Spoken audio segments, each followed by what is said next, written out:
BNP, জামাত ইসলাম, গণ অধিকার পরিষদ সহ বাংলাদেশের প্রত্যেকটি রাজনৈতিক দল আওয়ামী লীগ নিষিদ্ধের পক্ষে। এখন হঠাৎ করে আমরা লক্ষ্য করছি অন্তর্বর্তীকালীন সরকার আওয়ামী লীগ নিষিদ্ধের প্রশ্নে নীরব দর্শকের ভূমিকায় তারা লিপ্ত। এখান থেকেই আমাদের সন্দেহ এবং সংশয় সৃষ্টি হয়েছে এই অন্তর্বর্তীকালীন সরকার আদৌ আওয়ামী লীগ নিষিদ্ধের পক্ষে কিনা। প্রিয় বন্ধুগণ, আপনারা গতকালকে দেখেছেন এই আন্দোলনের একমাত্র হকদার দাবিদার যারা করে থাকে সেই সমন্বয়করা যমুনার সামনে আন্দোলনের ডাক দিয়েছিল। তারা ঘোষণা দিল আমাদের জীবন চলে যাবে, আমাদের জীবন যদি চলে যায় তারপরেও আওয়ামী লীগ নিষিদ্ধের ঘোষণা ছাড়া আমরা প্রধান উপদেষ্টার বাসভবন কিংবা যমুনার সামনে আমাদের অবস্থান কর্মসূচি ছাড়ব না।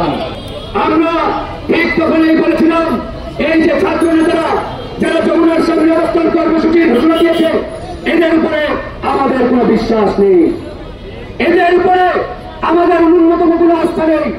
কারণ এরা জনগণকে থেকে আন্দোলনের ঘোষণা দিবে, এরপরে সরকারের একটা ফোন করে ফেলে আবার আন্দোলন ঘুরিয়ে তারা বাড়ি ফিরে যাবে। আমরা যে আশঙ্কা করেছিলাম সেই আশঙ্কারই বাস্তবায়ন হয়েছে। আপনারা গতকালকে দেখেছেন বিকালের মধ্যেই তারা যমুনা ছেড়ে দিয়ে তারা সবাই ফিরে গেছে। এরপরে স্বাভাবিক অবস্থান নিয়েছে ইত্যাদি ইত্যাদি। কিন্তু আমাদের প্রশ্ন এই যে তারা যমুনার সামনে অবস্থান নেওয়ার ঘোষণা দিয়ে আবার যমুনার সামনে তারা তাদের অবস্থান কর্মসূচি প্রত্যাহার করলেন, এখান থেকে পরিষ্কার তারা পরে পরে আওয়ামী লীগ নিষিদ্ধ হোক এটা চাই না। তারা যদি চাইতো আওয়ামী লীগ নিষিদ্ধ হোক, আওয়ামী লীগকে নিষিদ্ধ করতেই হবে, তাহলে তারা কালকে যমুনার সামনে অবস্থান ত্যাগ করত না। প্রিয় বন্ধুগণ, আপনারা দেখেছেন গণ অধিকার পরিষদ ঘোষণা দিয়েছিল পল্টন মোড়ে আমাদের অবস্থান কর্মসূচি এবং অবরোধ হবে। আমরা যখন অবরোধ করতে যাই এই সরকারের পুলিশ বাহিনী হাসিনার মতো পেটুয়া বাহিনীর ভূমিকায় আমাদের উপরে হামলা চালিয়েছে, আমাদের 9 জন সহযোদ্ধাকে আহত করেছে। তারপরেও পল্টন মোড় আমরা ছাড়ি নাই। আর অন্যদিকে আমরা লক্ষ্য করলাম ওই সমন্বয়ক নাম ধরি ওই সমন্বয়কদের অবস্থান কর্মসূচিতে সিটি কর্পোরেশন ঠান্ডা পানি ছিটাচ্ছে, পুলিশ প্রটোকল দিয়ে আন্দোলন করাচ্ছে। এই হচ্ছে তাদের অবস্থা।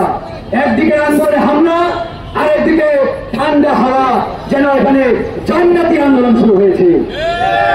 সেখান থেকে আমাদের সন্দেহের শতভাগ নিশ্চয়তা আমরা পেয়েছি।